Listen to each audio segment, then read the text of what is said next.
Did you know that the fastest wind speed ever recorded on Earth was an astonishing 253 miles per hour?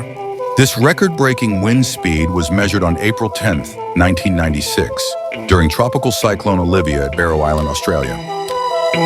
Tropical Cyclone Olivia was an intense system that caused significant damage due to its powerful winds. But what exactly causes such extreme wind speeds? Wind is created by the uneven heating of the Earth's surface by the sun. As warm air rises, cooler air rushes in to take its place, creating wind. In tropical cyclones, this process is supercharged, leading to incredibly high wind speeds.